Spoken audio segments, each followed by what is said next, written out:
So can I ask you, do you think in Ukraine, if the government said, okay, new rules and regulations have come in, you know, we're becoming a little bit more westernized now after everything that's happened. We are now going to, if you're a woman who doesn't live with a man and you have a child, we're going to pay you $1,000 a month. Do you think people would take advantage of that? And people would be like, oh my God, this is like winning the lottery for everybody. Gentlemen, welcome back to another video. My name is Stryker. my name is Luba. Now, we have identified 5 things from my own experience, Luba's experience, and the experience of being matchmakers, helping guys from the West meet women from Eastern Europe over the last 2 or 3 years. And we want to talk about the differences between Western women and Ukrainian women, right? So we're talking about Ukrainian women because we know that very, very well, but you can, correlate that through all Eastern European women, right? And we're going to do it in a series of videos because otherwise our videos go way too long, don't they? Yes. But I'll tell you what those topics are.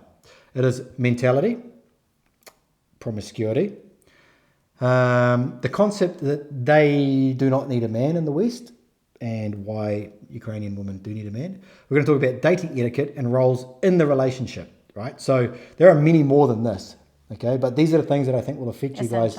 Yeah, affect you guys the most on surface level, right? Okay. So in this one here, we're going to talk about mentality, but not just normal mentality, not just what's going on around you, just what are you thinking about, what about work or whatever, what's my attitude towards food, culture. We're going to talk about victim mentality.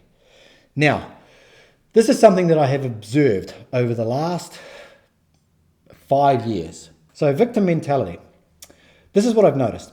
Women from the West have a victim mentality, even though they are not victims at all.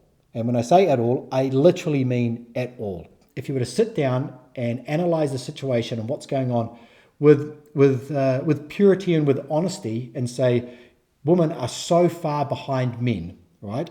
In terms of the equality of outcomes in society in general. They look at themselves as victims in society, where I look at them as not victims in society, but they think that they are.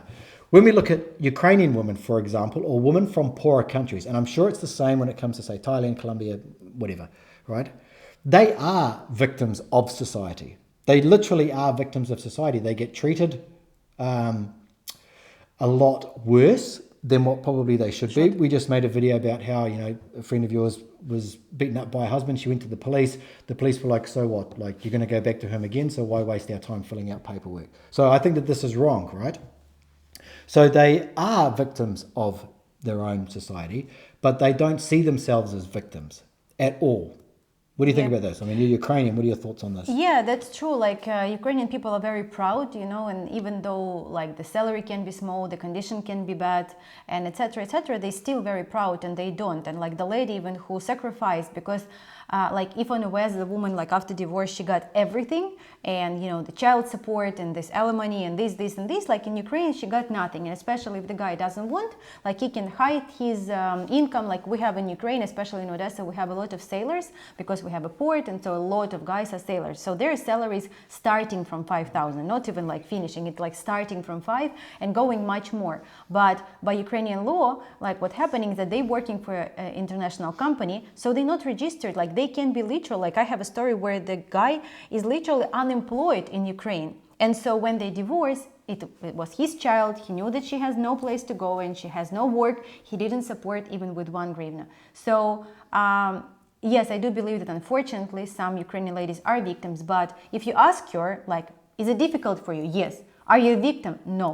Like she will always be very proud. And it's true that, when I watch some, even like this story, this comedian, like Canadian comedian, like Russian or Ukrainian girl, she always making fun, like she always show American ladies with the exaggeration, but she really like, they always like moaning about stuff. They always like, everything is bad, like, oh, and they exaggerating. So Ukrainian lady will try to do her best, but she will look the best. She will, through all the difficult times, she will try to go through, but she will never complain and say like it's so bad. Yeah, I think that having a victim mentality is almost like that's almost the privilege of living in a civilized, well-developed world, right? I saw a video recently, and it was this YouTuber, and he built wells for what's his name? He built wells anyway for an African town, and you should have seen these people. They were just like ecstatic to see water coming up out of the ground for this. I don't know, maybe in Africa. I think it was in Africa. They were just so ecstatic to see water, and I guarantee the water. Maybe it's not super clean. Maybe it is. I don't know. But they certainly weren't thinking to themselves that we're victims of society because we don't have what they over there don't have. They were just so stoked to see water, you know. And I think that Western mentality, when it comes to Western women, is that they feel like they should have more than what they currently have, and this is because it is told to them. Usually, like this is the problem with the second wave of feminism that came in. You know, it came in from women who had a lot of money, they had a lot of influence, and they wanted to teach other women that they need to be just like them. And if they're not like them, well, then they've been oppressed, right? So this is a huge problem. And so in Ukraine, there was never a second wave of feminism. There was no waves of feminism. The man and the woman, they had their roles in society, and there's nothing wrong with that, right? But even when I say that out loud, I almost feel bad saying that a man and a woman have their roles in society that makes that society function. Like it's almost a bad thing to say that, but it's been that way for thousands of years, and it's worked up until this point here. So anyway, that's what we wanted to say anyway when it comes to the something that we've noticed, that I particularly probably have noticed probably more than Luba, is that the mentality of this, I'm a victim of society and I need more, give me more. What else can I get? You're not giving me enough. Only comes from Western society. Ukrainian women have never thought that. And like I know women from Ukraine who were like doctors, they were highly educated, they strive to be something, but that doesn't take away from the fact that they are feminine and that they still want to have a relationship, have children, have a family and all that sort of stuff. They do that because in my eyes, they are a victim of society, and I probably see them more as a victim of society than they would because I can compare them to what I know from the West. But they don't think of it like that. They just think, okay, I need to go to university, I need to get an education, I need to make sure that I'm okay in life. But if a man comes along as well, then, I'll do my part in that relationship. Yeah, it's also like here in Spain, for example, they have like not just about women, but they have a lot of support. And maybe it's because of I'm sure it's because of tax, but in Ukraine, like you can't rely on anybody. You can't go to some service and say, give me money. Here, you can go to in your area where you live, you can go to the social service and say, I need money, like I don't have any income, like I have a problem, and they will give you emergency like 500 euros on your account. So that's like halfway between here at the West in Ukraine, like what? Like nobody. If you need just if you like living outside, like you don't have any money, or even if you just want to come to this place, they have a bunch of places where they will feed you. So you come and you can take like washing stuff, cleaning stuff, like all the soaps and stuff. Like I saw so many people coming there because it was near the Red Cross that we need to register. Anyway, so there was and they was getting this like 5 liters like of soap. They can get in Ukraine. No, never. So can I ask you, do you think in Ukraine, if the government said, okay, new rules and regulations have come in, we're becoming a little bit more westernized now after everything that's happened.